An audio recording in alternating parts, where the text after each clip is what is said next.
اور غوث اعظم کی شان ہی بڑی تھی. غوث اعظم فرماتے جس نے مجھے دیکھا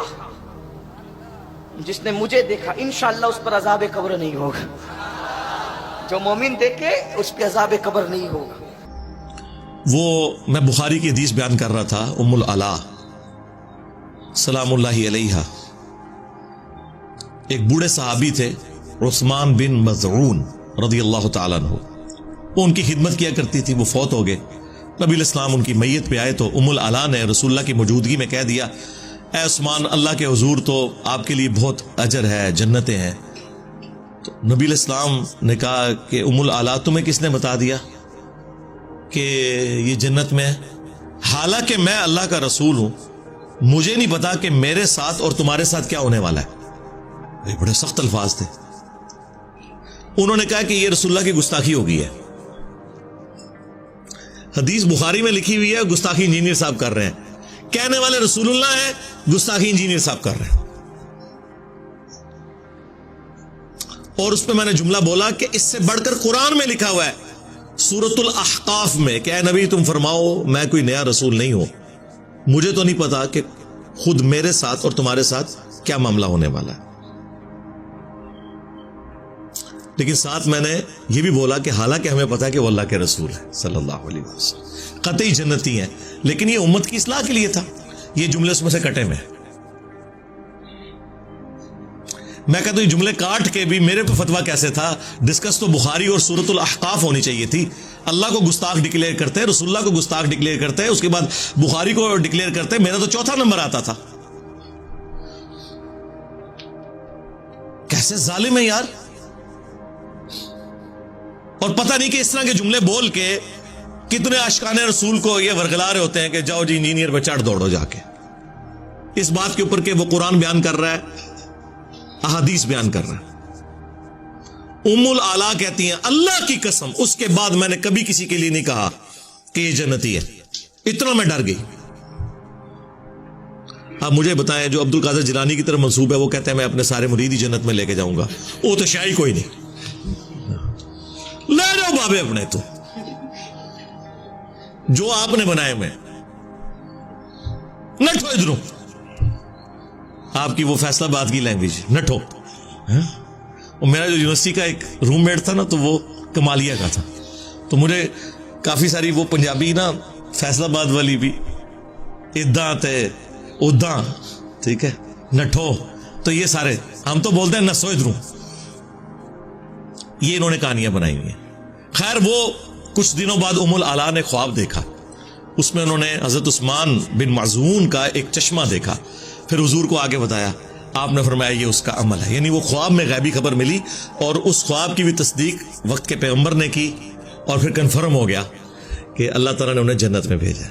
لیکن الحمدللہ اس پوری حدیث سے ایک عقیدہ کلیئر ہوا ہے. مجھے تو حیرانگی ہے کل کو آپ کے سامنے کوئی یہ آیت پڑھے جو قرآن میں کم از کم 3 دفعہ آئی ہے.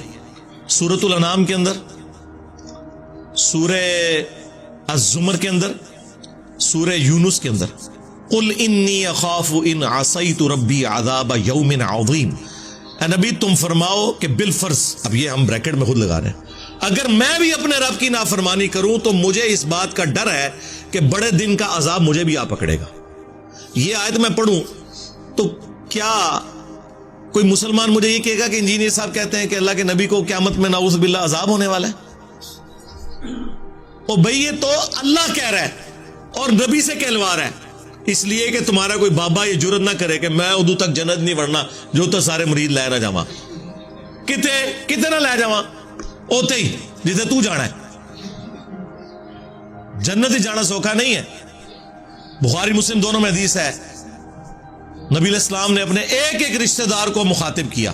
جب قرآن کی آیت نازل ہوئی نا کہ اپنے قریبی رشتہ داروں کو ڈر سنائے سورہ الشعراء کی, تو حضور نے کہا اے نبی کے چچا عباس میرے مال سے جو لینا ہے لے لے, اگر اللہ نے تجھے پکڑ لیا میں اللہ کے حضور تجھے چھڑوا نہیں سکوں گا.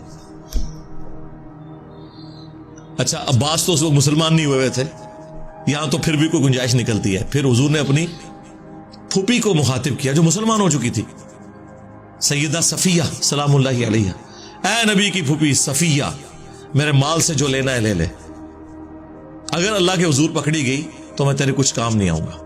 اور سب سے بڑھ کر جنتی عورتوں کی سردار جو بخاری مسلم میں ہے, سیدہ فاطمہ سلام اللہ علیہ, اے نبی کی بیٹی فاطمہ, میرے مال سے جو لینا ہے لے لے, اگر اللہ کے حضور پکڑی گئی تو میں تیرے کچھ کام نہیں آؤں گا. مجھے بتائیں ان آیات اور ان احادیث کے ہوتے ہوئے باپ بیٹے شیعی کوئی نہیں. اندازہ کریں. لہذا انہوں نے آپ کے ساتھ بالکل ٹھیک کیا ہے کہ قرآن حدیث ڈائریکٹ نہیں پڑھنا, گمراہ ہو جاؤ گے. ہاں, کیونکہ جن عقیدوں پہ وہ لوگ ہیں یا وہ آپ کو سکھانا چاہتے ہیں, ان سے آپ گمراہ ہو کے اپنی نسبت اس کے ساتھ جوڑ لیں گے جس کی قبر مدینے میں ہے صلی اللہ علیہ وآلہ وسلم. یہ تو قرآن, مطلب قرآن تو ان کی موت بنا ہوا ہے. اور میں یہ بھی نہیں کہتا کہ قرآن آپ ہمارا ترجمہ مان لیں, آپ اعلیٰ حضرت کا ترجمہ پڑھ لیں. اور آج کے زمانے میں تو یہ پڑھے لکھے بندے کو بحث ہی نہیں کرنی چاہیے ترجمے والی. اب کون سا زمانہ رہ گیا؟ آج تک کسی انگلش کے پروفیسر کو لڑتے ہوئے سنا ہے کہ ایک جملے کا ترجمہ کوئی اور کر رہا ہو, دوسرا کوئی اور, یا CNN کے اوپر یا BBC پہ ایک پٹی نیچے چلے اور آدھا پاکستان اس کا ترجمہ کچھ اور کر رہا ہے خبر کا, اور آدھا اور کر رہا ہے؟ قرآن کے ساتھ یہ ظلم کیوں ہے؟ اس لیے کہ قرآن کا ترجمہ بھی ایک ہے, مولوی بڑھا ہوا ہے وچ, وہ ماننا نہیں چاہتا ایاک نعبد و ایاک نستعین کو. اس لیے وہ اس میں آپ کو کہے گا نہیں یہ نہیں ہوتا تو وہ نہیں ہوتا تو وہ نہیں ہوتا تو یہ ہوتا ہے. میں نے اکثر یہ آپ کو کہا کہ قرآن میں ایک آیت ایسی ہے کہ اگر وہ آیت آپ کسی چوک میں کھڑے ہو کر بلند آواز سے پڑھیں تو شہادت یقینی ہے. یہ جو لوگ کہتے ہیں نا غلامی رسول میں موت بھی قبول ہے, حرمت رسول پہ جان بھی قربان ہے, تو اگر کوئی واقعی قربان کروانا چاہتا ہے تو قرآن کی یہ آیت اور ترجمہ اعلیٰ حضرت کا پڑھ لے. میں یہ نہیں کہتا کہ میں جو ترجمہ کر رہا ہوں وہ پڑھے, اعلیٰ حضرت کا ترجمہ پڑھے. سورۃ الاعراف آیت نمبر 188, قل لا املک لنفسی نفعا ولا ضرا, اے نبی تم فرماؤ میں تو اپنی جان کے حق میں بھی کسی نفع اور نقصان کا مالک نہیں ہوں, الا ما شاء اللہ, ہاں مگر جو اللہ میرے لیے چاہے. اس میں بعض اوقات نا یہ گھس جاتے ہیں کہ جو اللہ چاہے, یعنی جتنا اللہ نے مجھے اختیار دیا ہوا ہے, نعوذ باللہ, یہ اس طرح بھی چال پڑتے ہیں. قرآن تو یہ کہنا نہیں چاہتا, کیونکہ اگلے الفاظ اسی آیت کے اس کی حفاظت کر رہے ہیں. وَلَوْ كُنْتُ أَعْلَمُ الْغَيْبِ, اگر میں خود سے غیب جان لیتا ہوتا, لَاسْتَكْثَرْتُ مِنَ الْخَيْرِ, تو میں خیر کثیر جمع کر لیتا.